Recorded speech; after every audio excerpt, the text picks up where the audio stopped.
War in Ukraine continues. And I'm sure you've all seen on the news, seen on your social media feeds, the amazing displacement of civilians in Ukraine that has taken place. Latest UNHCR figures suggest that 12 million people in Ukraine have had to flee their homes. Some 5 million have crossed into places like Poland, creating a huge strain on refugee services. And internally, there are 6.5 million Ukrainian people who are displaced. Well, you can sit and watch it on the news and shake your head and feel lucky to be in New Zealand. And maybe you ask yourself, what can I do to help? Well, right now we're going to talk to a New Zealander who is helping, and he is no stranger to adversity and misfortune himself. His name is Owen Pomana.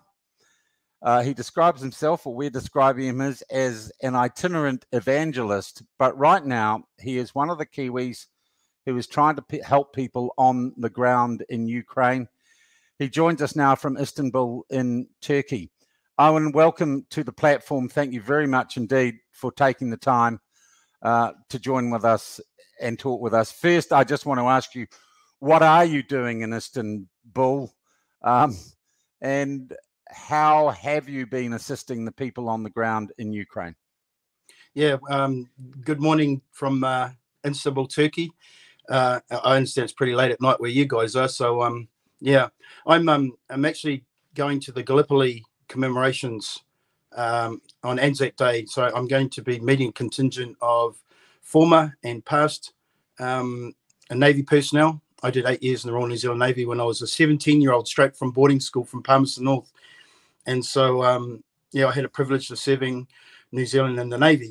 But this is something that's really good for me because my grandfather, he did war over here. So I'm going to be wearing my grandfather's medals. And so it's just a one and a half week break for me, really. I've been going in and out of the Ukraine for the last 7-8 weeks, maybe a little bit longer. And yeah, it's not everyone's cup of tea to really want to go and venture into a war zone. But I had left New Zealand on January the 11th to do 2 months human sex trafficking work up in Switzerland. I was led up there to have a look at a new work because that's the work I'm looking to do back in New Zealand and the South Pacific. And what better place to go to the European nations who know how to expose, prosecute, and anything to do with safe houses. So I went up there for a couple months, and then I was on my way back down to Singapore to do some other stuff over 3 months. But COVID just put the blocks on those plans, and I thought, well, you know, I just got a sense that I'd love to do something up and around Europe to do with the Ukraine crisis. And so I was led to a German couple. He's Romanian German, and she's Swiss German. And so they have a beautiful place up in Germany, in Berlin. And we started connecting with a group called European Initiatives. They're also a Christian-based network, and they've been providing schooling, housing, educational needs throughout the whole of Europe. And they just happen to have a work of food supplies, all those sorts of stuff. And they were running vans from Budapest, Hungary, across Slovakian borders into a place called Usturov. I can't say the names properly, but anyway, so we're taking 4 vans completely stacked out with aid for the soldiers, formula, medical kits, tourniquets, all those sorts of stuff. Whatever we can put in these vans, we just run them across the borders. Now it's really, really amazing when you get to the borders, because at that stage there's just cars and people coming out. And so we did 2 or 3 weeks work there. Driving for 12 hours there and back was just, I'm telling you, it plays tricks with the mind. And then went back to Berlin, and then another one of his friends said, how'd you like to go across into Kiev? And so, oh, sorry, no, I jumped a bit. We went to, actually, there was 100 families in a church coming from the Ukraine to a church in Brasov in Romania. So we flew to Romania, and that's another 4 hours journey, another 6-hour journey to the borders. And we helped finance those families that were there. I was able to save $6,000 from my New Zealand friends. Just to date, I've gifted about $65,000. All right, and that I'm not a business. I'm not a church. These are just people saying $1, $5 here, $20, whatever it is. And if you go and have a look at my Facebook page, I actually post the actual bank statements, and then where I am, the people I actually give the money to. So Tony from the Great Commission Society, Tony Anthony, he has a registered charity in the UK. It's huge. And so he'll jump on board and say thank you for your gifts. Obviously, $46,000 towards his work there is nothing compared to the £150,000 that he donates from the UK. We're able to get 508 people out the other day on 6 coaches, 12 minivans. We took two 44-ton trucks of food in for the people who are not wanting to come out, which is really, really strange. I mean, when you have a look at it, the people that are actually staying behind are the grandparents and the sons and fathers that are not allowed to come out, because 18 to the age of 60, you're not allowed to leave. You have to fight. But it's really eerie to think everybody else is running out, but the older generation are having a church service while the missiles are flying over the top. It's just unbelievable. My heart's going, what the heck? You get on the bus. And it strikes me the scale of this and the number of people is enormous. Do you work in with other agencies? And I know a lot of people are helping, a lot of different organizations. What level of coordination is there? Or is it a case of just getting in there and doing what you can on the ground? So I've been working with Christian organizations, they're NGOs. They've been in this nation for 25 years, so they know the demographics of the city. They haven't just come there through conflict, through missionary status. That they've built friendships and networks right through. So it just makes sense that we use those networks, and made sense for me partnering with Tony, because he already has the people on the ground. I've been talking with Ron Mark, the former defence minister, and he's just come to an end. You know, he's my friend. You know what I mean? And yeah, I know Ron. He's a good guy. Yeah, and he asked the government, "Come on, you've got 1,066 body armor things," and I've got some friends they're right on the coal face front, you know, doing these things. When you give to the Red Cross and give all these other things, great stuff, but like you will not see where your dollar's going, but you can see when you just jump onto my page, you'll see hundreds of people getting onto these buses. You'll see stacks of food going into these places in live time. And so yeah, it was quite funny. Sean, I was able to get one body armor for myself coming from the Banditos Motorcycle Club in Europe. Okay. So have a think about that one. I mean, even that's challenging for a church to be like, yeah, the only people that really help me is the people you say are living in dark places, but they're the only ones who said, "Are you the priest?" I got a ring from Copenhagen, and the president, he goes, "Are you the priest?" I said, "Well, I'm not actually a priest, but yeah." He goes, "I've been told to send you some body armor. Is there anything else you need?" I mean, no. We're good. Just the body armor, that's fine. But that just tells me that there are kind, generous people in all sorts of places who actually want to help. Being a humanitarian, there's sons and daughters even on the Russian side that are not going home tonight.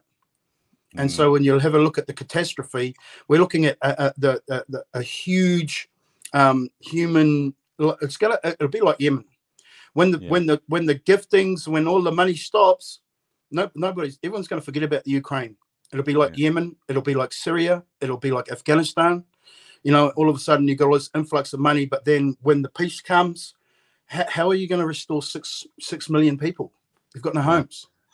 Owen, what is the attitude of those you've encountered who are leaving Ukraine? Do they think they're leaving their country forever, or are they confident that they will be victorious and will be able to return home relatively soon? They don't really talk. The woman. I was on a bus leaving Kiev to come out. I was the only man on that bus, and I felt really, really, you know, I was like, man, I'm the only guy on this bus. There's none of their husbands or boyfriends, and a lot of them can't speak English anyway. It's just like speaking to a brick wall because of trauma. The trauma is going to be huge to try and how do you restore a place that was so beautiful? If you look at the pictures of Kiev. So to give you an example of what's actually happening, so if you've got Auckland City, all right, if you have a look out towards Monaco would be getting bombarded, but Kiev's relatively in shape. It's there might be 70 buildings over the vastness of Kiev that have been struck, but they've been, say, runways, buildings that have been in the firing line of, say, runways, so little planes taking off. So the building's been taken out of the picture. It's just in the way of the missile, obviously, but it's relatively normal. Whoever stayed is just going about their normal days. But when you go out to places like Kharkiv, you go out to Yesho, whatever it is, Donipro. When we were going out there, we had rockets. I got video going over the top, like it was like Christmas trees lighting up. And then you wake up in the morning to find that the airport had been bombed, and parts of the business community where anything that was attached to the Ukrainian defense force, like ammunition depots, they'll take them out. But we're like half a block away from where those things are landing. And, you've got 300 people in a church waiting for us to bring the buses so that they could get on. I was able to get 110 people onto the buses, 2 buses that I was looking after. There were 5 different destinations on the same day that went out to the hotspots. One of the other buses had to turn away people. We didn't have enough room to put them on the bus. I mean, I hope I will never get to see that. So that must be heartbreaking to say to someone, no more room. Exactly. And honestly, I thought I've got some rich friends. I've got some wealthy friends in Asia, and I thought, man, that these people will help me out. But to tell you the truth, the rich businessmen, the rich philanthropists, none of them helped. But the odd poor person, who's poorish person in the community, who's a sharer, a nurse, a fabricator, here's $10, here's $20. It's come from just a widow's mite, you might as well say. I'm really grateful for people. $65,000 gifted is really generous in my view for a person. As I said, I'm not a church, I'm not an organisation either. Just the kindness of New Zealanders.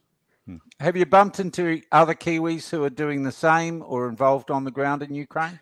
Not in person, but on this platform I have. So someone shared a story about the sheds over in Slovakia that were getting done up, and so we've got them involved with European initiatives from Hungary because they have a van. They're waiting for some building consensus. They want to get busy. So I said, yeah, go and do this stuff with them, where I first started out. And I've got some New Zealanders coming across from Wanaka. There's a team of them coming in the next month, and they want to get their hands dirty for 4 or 5 weeks. I said, yeah, let me find out where you can fit in, give you some options about where you want to go, because I've been through the whole of Ukraine now, so I've made humongous networks. But then I send them a heartfelt thing that's like, you probably don't want to go there unless you want to lose your life. I don't have a wife, I don't have a girlfriend, so I'm ex-military. The horrendous stories that are coming out, they're true. This is not a Hollywood script. There's most people, I've heard stepping back into the old Owen at some stage, because it's just some idiots out there, saying these are just Hollywood scripts. And I said, man, would you like me to send you pictures of heads and legs and arms? I don't think so. You wouldn't be able to sleep. I stood in the shower for the other night, and Sean, after coming out my last one, for an hour, just so I could scrub the smell of war off my arms and my legs. And I'll be kidding you not that I've shed tears for the people of Ukraine. It's a hard thing watching a mum sit with her kids for about 3 hours, and then time to get on the bus, and like the kids are at the back of the bus and they're just crying, the mum's just standing there as the kids are going off in the bus, not knowing if they're going to see their loved ones ever again.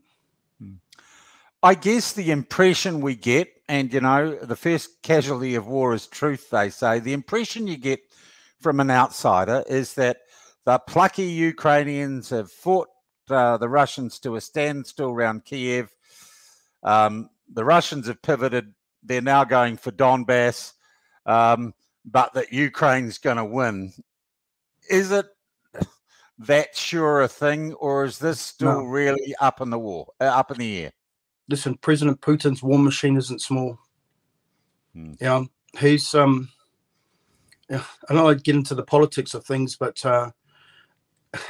tell me where America's made an impact, whether it's been in Syria, where it's been in Yemen, where it's been in North Korea. It's been everything. I'm just saying, it's like we go and do these things, but we never stand with these nations. I mean, like, how would you like to see if you had EU and NATO on your doorstep? You know what I mean? But I don't want to get into those sorts of things. I hate war in a sense in itself anyway, because again, there's sons and daughters on both sides. I'm not going home tonight. Some are not going home, and so Russia's a huge machine. I mean, like, just people say, well, look, these guys are just getting tanks. They're towing these tanks down the street, but you've got to think that these tanks have got listening devices in them too. You know, let one or two of their tanks go, and then you just listen on the conversations, and you think you've got your $500 million tank with a listening device in it. He's not stupid. President Putin's not stupid, and I think if the Ukraine were to not become a part of NATO, not become a part of the EU, and just become neutral with no weapons, I think Russia would be happy with Crimea and Donbass, and they'd probably pull out. They're not interested in anything else. There's a long, and it is war, and who knows what the fortunes of war will bring, you know, day to day, literally. Well, it's a bloody long way from Palmerston North to Istanbul. But it's also a long way from your former life, Owen, that I want to talk about. And like many New Zealanders, you crossed the ditch to Aussie and became probably not one of the best imports for Australians from New Zealand. Exports. Exports from New Zealand. What was your life like in Aussie, and how did you get from Palmerston North to doing good works, humanitarian works in a war zone in Ukraine? So, listen, 501 is a number that most New Zealanders who have been exited out of Australia carry. A 501 is an undesirable person, not welcome in Australia, which means New Zealanders go home. In my case, if you have a look at the track record of 12 years in Australia, man, I fell off the rails. I've also written a book, but I'm just waiting for one more thing to happen, and that is for the Australian government to now do a character test on who I am now. And so obviously you just listen to a testimony, and you need testimonies to be able to empower and to encourage people that, hey, people can change, right? And if we don't allow people who have, say, been to prison, drug addiction, fallen on hard times to actually, prove in a way that, hey, this is parts of my testimony, as embarrassing as it is, due to a broken relationship. You know, I took up from New Zealand, ended up in Sydney, couldn't navigate the brokenness in my heart and became homeless. And in that homelessness, the only people who offered a sense of home for me was the underworld. And my Navy credentials from fighting and guns and stuff became a linchpin for me for 12 years of BS bullshit, really. Do you know what I mean? I got involved with gangs, motorcycle gangs, and that was just the journey of my life. And then I was having serious problems with one big motorcycle gang, and then I was trying to get a rocket launcher to rocket a whole chapter of these bad bikers, because they put me in hospital. They tried to kill me with steel hammers, and then anyway, I was sitting smoking methamphetamine. That's a terrible drug. Don't touch drugs. And this picture came into my mind. It was all these kids crying, and I said to my voice, "What are these kids crying for?" And the voice said, "They've got no dads. You just killed them all." I thought, oh, that's really dumb. So another thought came into my mind, and it was a picture of my mum. And I thought, oh, maybe I'll give my mum a ring. I was so embarrassed about my life. I never really talked to my mum about why I became broken. And so I rang her, and she said, "Is that you, Owen?" I said, "Yeah." She said, "I haven't heard from you for a while. Are you okay?" And I said, "No, I'm not really good." She goes, "You can come home if you want." I said, "No, I'm not allowed to come home." She goes, "Are you going back to prison?" I said, "Yeah, I'm going back to prison, Mum. I'm just done. My life is terrible. I love you, Mum." And I put down the phone. I went back to my drawer. I had a lot of guns. I took out a 45 caliber handgun, filled it with full metal jacket rounds, grabbed my crack pipe, went down to the beach. It was 12 o'clock at night. I remember it just like yesterday. I swore at God, who I didn't know, and then put it straight under my chin, pulled the trigger, and it went click. And I just cried out, "God, if you real, help me." Anyway, to cut a long story short, my God sent this crazy pastor by the name of Pastor Ken. He's just passed on about 4.5 months ago. And this man, he came to my doorstep. I thought this man was absolutely crazy. And I said, what are you here for? And he goes, I'm here to pray for you. I started laughing, right? And he pursued me. He sent these little old ladies to my court cases. I thought, these Christians are just nuts. I didn't understand the language that they spoke or everything they did, but like they were very persistent. And so he tricked me into going out with him one night. I thought we were going to the pub for a drink. He didn't want to go and watch the strippers swing around the pole, but he took me to a park where there were homeless people and like me. And I just watched them, just love them. I never tried to convince them that they should become Christians or go to some building called church. I'm not of the buildings you call church. I'm I'm not a qualified pastor in the sense going to a Bible college. I just had a radical encounter with God's presence through people, Pastor Ken. So yeah, how many years ago was that, Owen?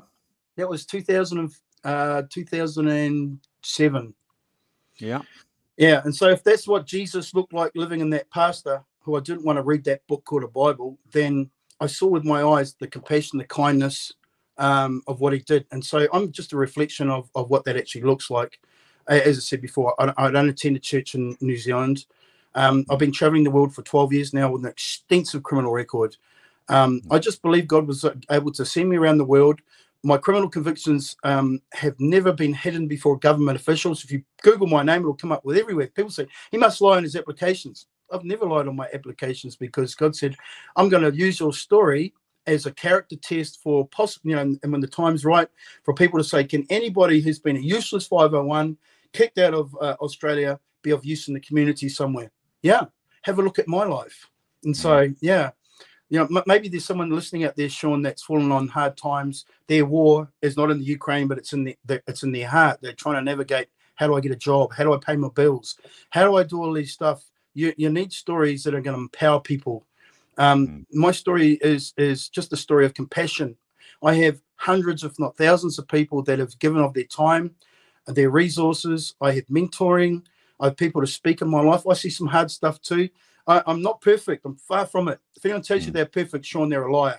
You know what I mean? That's for sure. I don't mind having a beer with my friends. So you drink? Not really, but I have a beer every now and then. I had one the other night. This lady rang. She goes, how do you deal with all this trauma stuff, Owen? And I just lifted up a German beer. And she goes, do you drink? I said, well, I am tonight. It's going to help me sleep. Yeah. So you have a week off. You're planning to go back into Ukraine. You've got your body armor. Do you carry a gun there? Do you arm yourself, or are you a non-combatant? No, this is the thing about my friends. I said, what sort of gun do you carry? And I says, the Bible. Yeah. I don't carry the Bible, but no. I was traveling with a guy the other day, right? He come from Canada. I caught this as a real treasure and a gem for me. So we're going through probably our 15th checkpoint. We're going into to extract people. We've just got body armor on, and I watch him looking at his phone like this. I caught my attention, and I'm watching him ponder at this picture and then swipe it across. And I said, mate, is it your missus? And he goes, yeah, it's my wife. What's her name? And he'd tell me the name, and I'd be like, have you got kids? He'd be like, yeah.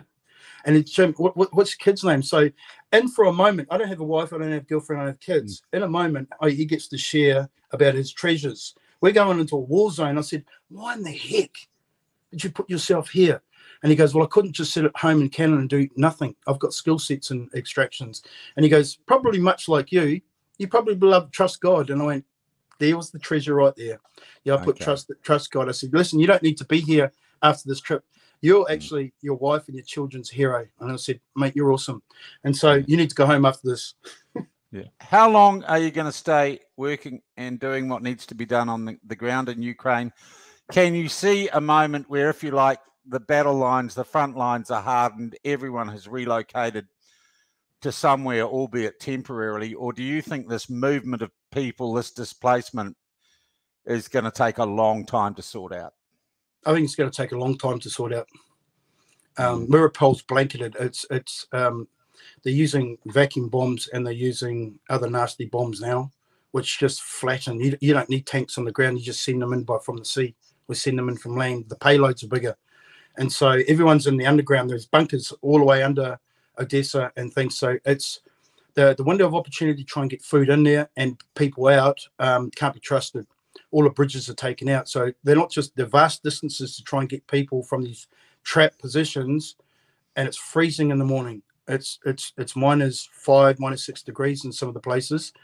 And so, in my view, I'd like to say I'd hope there'd be a ceasefire, but as long as there's greed in the world, Sean, I think the long-term possibilities, it's going to take years and years and years and years to try and rebuild hope in people's hearts. I mean, like 18-year-old kids are going to have murder. They're going to have blood on their hands now protecting their land.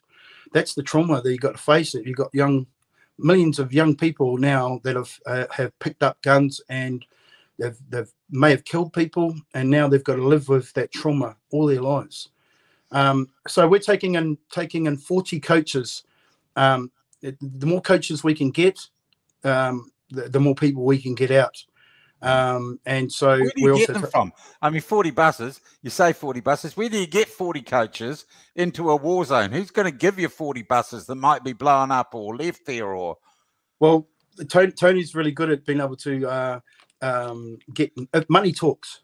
So Romania have been able to give us the last buses that we had, but when we get to certain areas within the Ukraine, that you can hear them talking and be like, what are they arguing about? And I said, we didn't plan to go into that location, and be like, there's not enough money you could pay us to actually. That some of them have just walked off and just thought, I'm not driving there. Wow. All right. So what if people who have got families or jobs back here, if they want to help and they want to help you, which sounds to me a very direct way of doing some good in a terrible, terrible situation, how do they find out what you're up to? Where do they follow you on social media, etc.? Yeah, so I have Owen Pomana as my Facebook page, and but Tony Anthony, who's a UK charity, right, the Great Commission Society, he actually has everything's credited there, so people can actually just donate straight to his organization foundation. I'm just, as I said before, I'm just a person who loves God, who just travels the world. And so people give into my ministry because I've known them for over 12 years, but I'm quite happy for people to connect straight to Tony. You will see where your money goes, and we don't mind giving an accountability for and steward your money. So I'm off to Yemen after this. I was originally going up to Yemen to try and get 50 tons of food into the area up there. I have an open door into that.